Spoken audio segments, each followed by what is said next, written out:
C'est le premier film de Ferial Benzouaoui, tourné en 2013 à Alger, qui se passe uniquement dans un taxi collectif.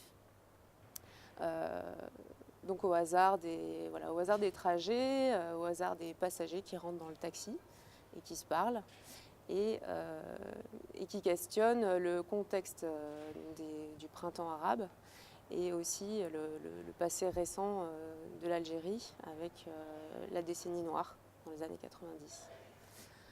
Et elle a décidé de filmer à l'intérieur d'un taxi collectif pour se confronter à la parole donc, des Algériens sur ce passé, sur la politique actuelle. Et elle se sert du taxi en fait, comme une chambre d'enregistrement pour libérer la parole, le taxi étant un lieu sûr, intime, qui n'est pas contrôlé.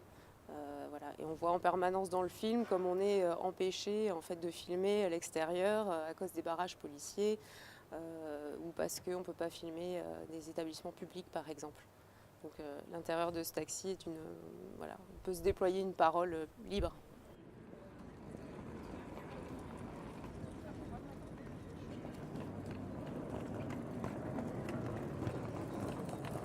Là où on a travaillé, c'est surtout sur la sélection des témoignages. On est allé chercher dans les rushs, on avait une 40aine d'heures de rush. Et donc on a sélectionné et puis ensuite tout le travail du montage c'était donc de construire un récit, de raconter une histoire. C'est une histoire de parole. Donc on est allé, on a éliminé parfois certains témoignages. On a beaucoup déplacé aussi les témoignages dans le film. Voilà, ce qu'on voulait, c'est avoir une parole petit à petit, parfois des témoignages en opposition et une parole qui se libère au fur et à mesure du film.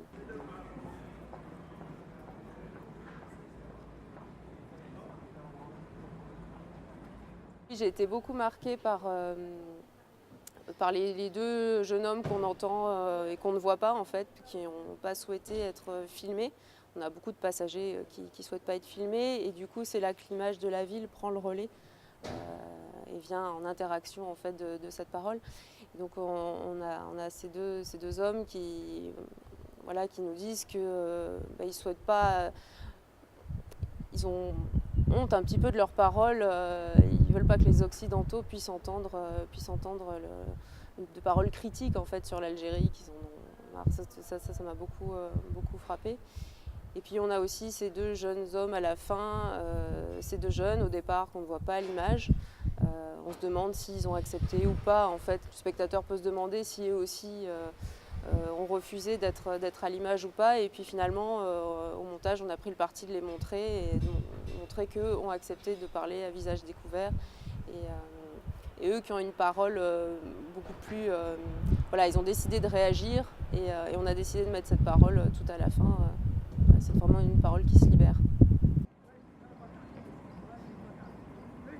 J'ai été beaucoup marquée aussi par l'humour des Algériens face à leur situation, au contexte, à leur vie quotidienne, cette espèce de décalage qu'ils ont, de mise à distance des difficultés qu'ils ont tous les jours grâce à cet humour.